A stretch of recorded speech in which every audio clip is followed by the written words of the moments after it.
Another important VMware storage technology is called Storage I/O Control, or SIOC.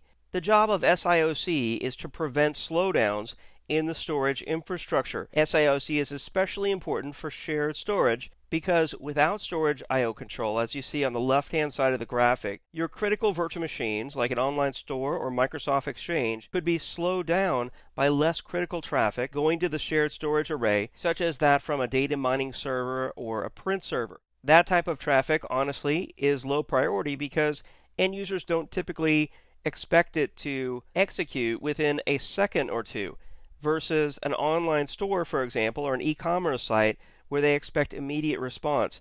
So you have very latency sensitive applications and non-latency sensitive applications.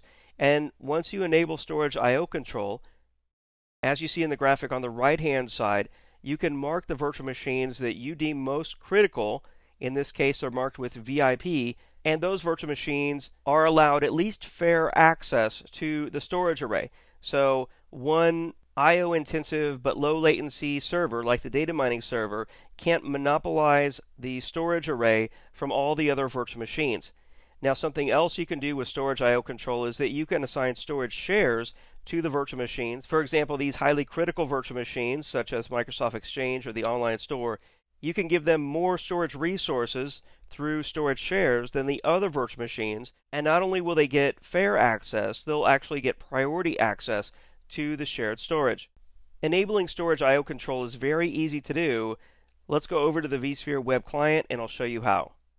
Here in the vSphere web client, I've selected the data store view and I've selected an individual data store, and as you can see on the Manage tab and underneath Settings for that data store, you have an option here, Data Store Capabilities, and it says Storage I/O Control, and the default here is disabled.